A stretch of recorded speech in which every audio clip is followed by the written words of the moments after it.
सबसे पहले तो प्राइम मिनिस्टर की स्टेटमेंट से ही मैं आगाज़ करूंगा कि क्या वाकई हमारी इकोनॉमी इस काबिल टेक ऑफ पोजीशन में आ गई है कि 2021 ग्रोथ का साल होगा? देखिए, ग्रोथ का साल जीडीपी ग्रोथ की जहां तक ताल्लुक है तो बिल्कुल होगा, क्योंकि हम माइनस में थे। तो ग्रोथ तो आएगी बिला शुबा, बिकॉज कि आप जीरो पे खड़े हुए हैं और जीरो से जब आप शुरू करते हैं या माइनस से शुरू करते हैं और जब एक्टिविटी बढ़ती है तो इसका मतलब है आपकी ग्रोथ तो आएगी। मगर क्या वो ग्रोथ काफी होगी कि आप नौकरियां पैदा करें? क्या वो ग्रोथ का होगी कि अफरात दर में कमी हो, शरह नमू में इतना इजाफा हो कि आप नौकरियां नहीं जनरेट कर सकें? ये कहना कबल अज़ वक्त होगा।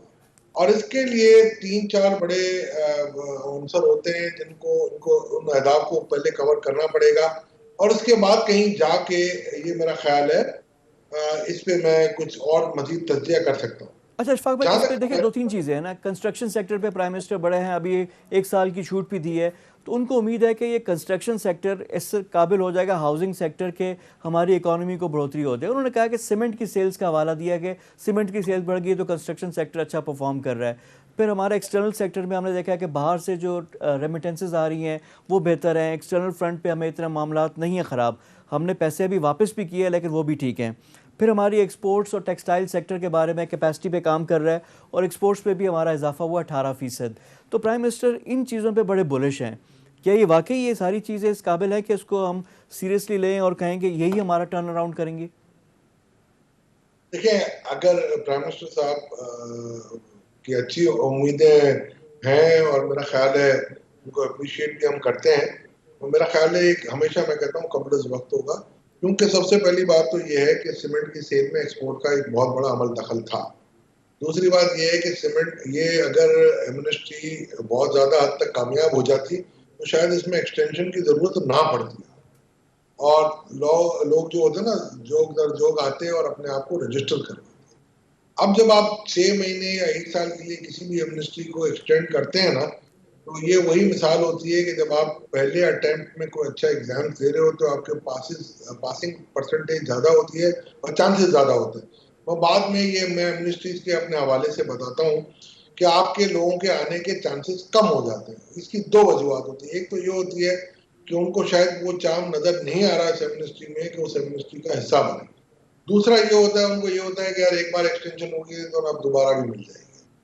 ये दो फैक्टर्स होते हैं। तीसरी वजह, देखिए, जब तक ये एक्सटर्नल फैक्टर्स की आप बात जो कर रहे हैं ना, रेमिटेंस में बिल्कुल इजाफा हुआ है। और जब हम बात करते हैं जो रिक्रूटर से और जो मैन पावर सप्लाइंग एजेंसीज होती हैं, उनका इससे कहना बिल्कुल ही अलग होता है। और वो ये कहते हैं कि यार काफी हद तक लोग तो पाकिस्तान वापस आ गए।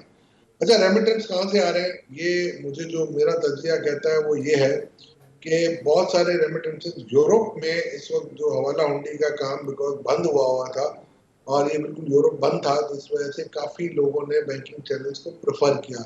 और ये अच्छी बात है, हमारे कौम के लिए अच्छी बात। इसी तरीके से यूएई या सऊदी अरबिया में स्पेशली जब लोग उम्रे में जाते थे तो वहां जो उनके रिश्तेदार होते थे वो उनको पैसे दे देते थे कि यार मेरे घर पे ये पैसे पहुंचा देता। तो वो सिस्टम अब मेरा ख्याल है थोड़ा बहुत मान पड़ा है बिकॉज ऑफ द फैक्ट कि आपकी कोविड की वजह से ट्रैवलिंग करना। वैसे इशफाक साहब, वो उम्रे दूसरा, वाला सिस्टम तो नहीं था, वो तो हुंडी वाला था कि ये तो हर मुल्क से ही होता था चले, लेकिन आपने उम्रे में उसको कह दिया, वो भी अच्छा है। तो ये यानी है, ये जी सारी मैं चीज़ें आपको हैं। हकीकतन कह रहा हूँ कि ये है। ये जो आप कह रहे हैं ना, मैं आपको अपने तज्जे के हिसाब से मैं आपको तजर्बे की बात बता रहा हूँ। आप किसी भी अच्छे जो एक्सचेंज कंपनी के जो ओनर हैं आप उनसे पूछ सकते हैं, वो आपको बता देंगे। हवाला हुंडी देखिए एक हद तक हो सकती थी और इतनी बड़ी एक क्वांटम नहीं होता था। और ये भी आपको मैं बताता हूँ, यहाँ से जो पैसा जाता है वो 111 यानी कि जो इनकम टैक्स की जो मिनिस्ट्री के लिए वापस भी आता है। तो ये आप ना कहें कि नहीं था, ये था, एक आंसर था, मगर ट्रैवलिंग की वजह से इसमें काफी कमी आई है। और ये अच्छी बात है हमारी मीशत के लिए, मैं तो ये कह रहा हूँ। हमारा जो टैक्स कलेक्शन, जो एफबीआर का सिस्टम है, मैकेनिज्म है, आप माहिर टैक्स अमूल भी हैं, अब यहाँ पे जो फ़िलहाल जिस गवर्नमेंट की परफॉर्मेंस है, हाउ सेटिस्फाइड आर यू? पूरे मुल्क में तकरीबन 27 लाख टैक्स फाइलर्स, 22 करोड़ के मुल्क में 1.5% बनता है, जिसमें भी 10 लाख ऐसे हैं जिन्होंने ज़ीरो टैक्स रिटर्न फाइल की है। इस मामलात को हम क्या करें? प्राइवेट सेक्टर से भी लोग लेकर आ गए, कुछ भी नहीं हुआ। क्या है, क्या मसले का हल है क्या? मसले का हल खुद एक मसला है जिसको हल करना। मसला पता है क्या सबसे बड़ा, आपने टीम्स को इनकंसिस्टेंट रखा और आप ये समझते रहे, और आपने सेमेस्टर सिस्टम के तौर पे एफबीआर चलाया कि 3 महीने में इसने टारगेट पूरे नहीं किए, 6 महीने में इसको निकाल दो।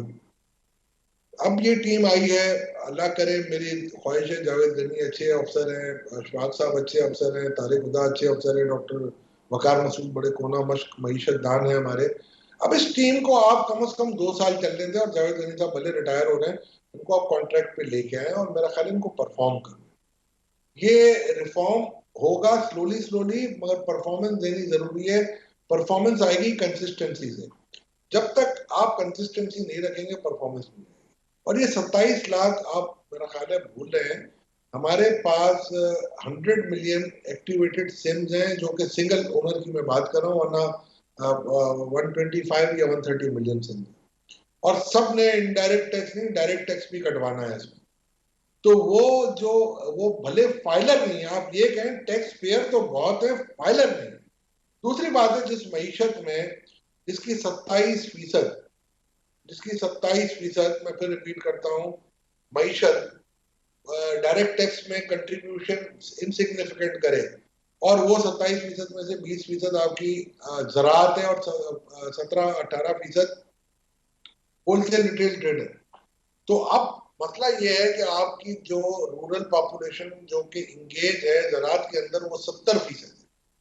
तो 70% तो मिना हो जाते हैं ना, वो तो टैक्स रिटर्न फाइल ही नहीं करते आपके पास। अब आप अपने फाइलर कैसे बढ़ाओगे? दो ही तरीके हैं आपके पास जो अवेलेबल डेटा है, बैंक के हैं या डिविडेंड के हैं, या सबसे बड़ा आपका मोबाइल का डेटा है, आप उसके तहत तलाश करें और उसको आप ये रेंडमाइज करके आप लेके आए, और उन लोगों को कहें कि जी ये आपके टैक्स हमने काटे हैं या मुख्तलिफ ट्रांजेक्शन पे कटे हैं, तो आप प्लीज हमें अपना रिटर्न फाइल करें।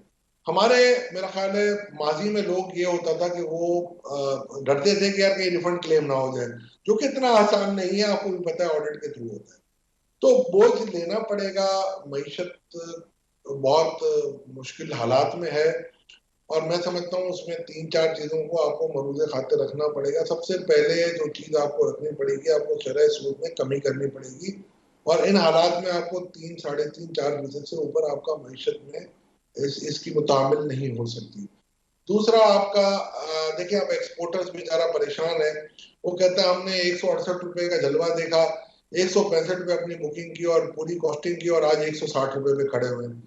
तो ये 160 भी ज्यादा है, मेरे हिसाब से 140-45, मैक्सिमम 150 का डॉलर होना चाहिए। और उसके लिए जो एक्सपोर्टर है उसको आप लोकल सब्सिडी दें, ईज ऑफ डूइंग बिजनेस करें, टैक्सेशन के निजाम में आप टैक्स के रेट को कम करें। 1-2 साल लगेंगे, पर मईशत आपके अपने पहियों पे चलनी शुरू हो जाएगी।